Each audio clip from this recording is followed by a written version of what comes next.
I'll paint out the sun, set where we began.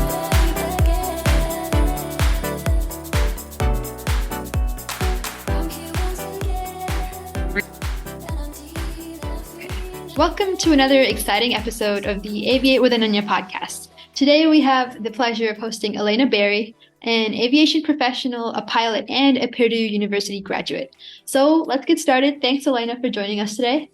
Of course, thanks for having me. So Elena and I first met once I got to Flight Academy here at Purdue, and she's just been such a great help leading our team and making sure things go smoothly here. So first question, how did you become interested in aviation, and what really motivated you to choose Purdue as your school for your undergrad? Yeah, so growing up, my family has always been Purdue fans. My dad actually went here. I was really young, and I just had never even thought of the idea of being a pilot, or never even really seen a woman pilot before, and I just thought that was so cool. And I've always looked up to Kayla. And so kind of like from that moment on, I was just like, I want to be a pilot. Like, that's so cool. But it was kind of always just like, I wanted to be cool and say that. And so I was always just like, yeah, like, that's what I want to do when I grow up. I want to be a pilot. And then just kind of kept saying it and never really stopped. And then I didn't really do a lot of research into it, or I took one discovery flight in high school, like early high school, but still didn't really know anything about aviation, really, just that I thought it was really cool. And then I decided to, when I was applying to Purdue, I just decided to give it a shot, apply to the Pro-Flight, and got in, and here we are. Yeah. So tell me more about Pro-Flight as a major, and like how does that give you a competitive advantage, and what does it teach you basically about just general aviation? Yeah, so Purdue's Pro-Flight major is very well-rounded, and they you can either come in with your private license, or you can start from scratch here. And then you're not able to come in with anything over your private license. So if you come in with your private, then you go straight into instrument, and then you get your instrument rating, your commercial license, and your multi-engine rating. And a lot of students take the option of getting their CFI as well, and then start instructing the younger students. I did not take that route personally. I'm planning on working towards my CFI eventually. Just kind of been putting that off.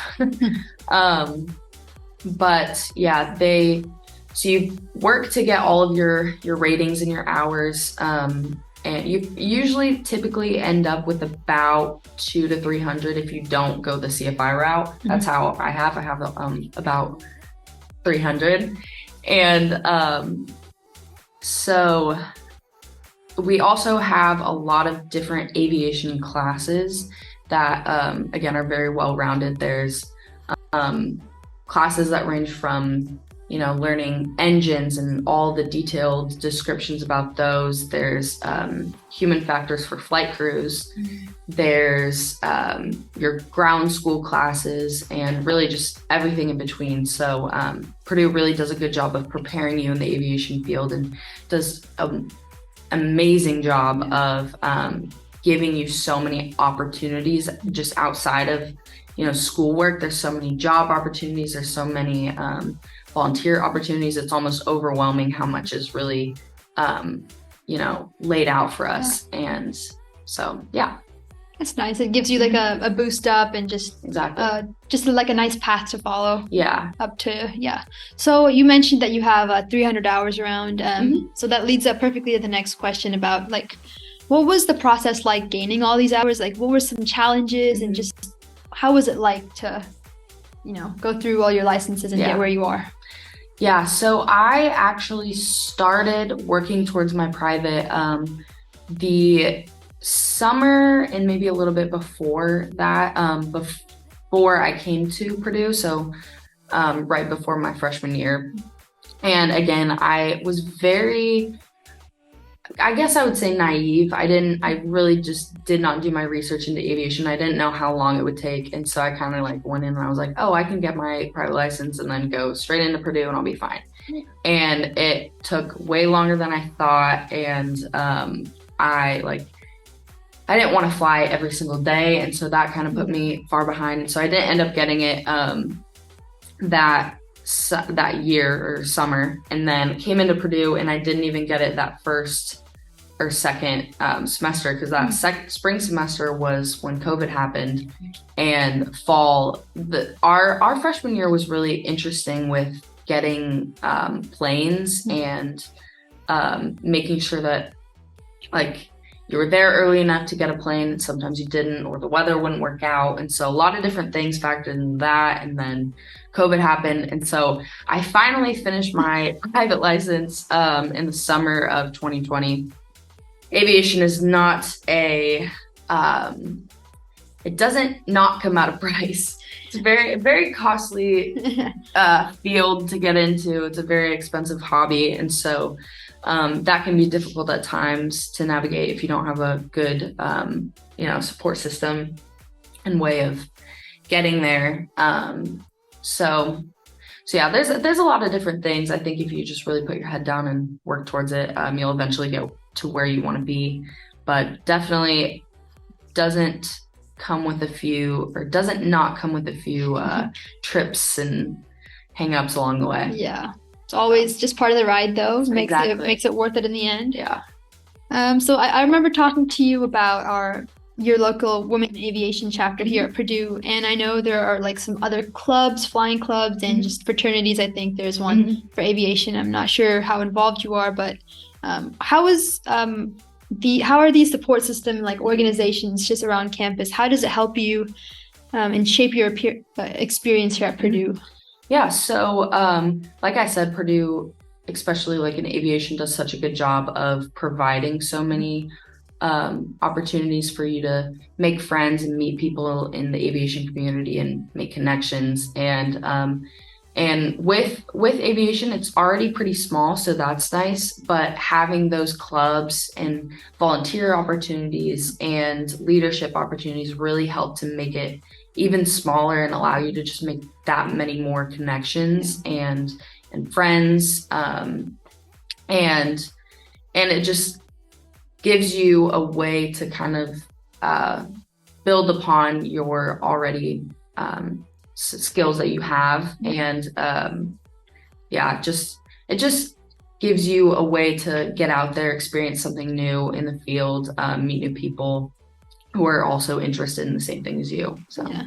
Also, I remember at the beginning of the year, we did talk to your aviation safety manager, and you had mentioned to me that you are the assistant for that program. So tell us more about that, and how does your role and just this whole idea contribute to like maintaining the safety standards needed in aviation here at Purdue?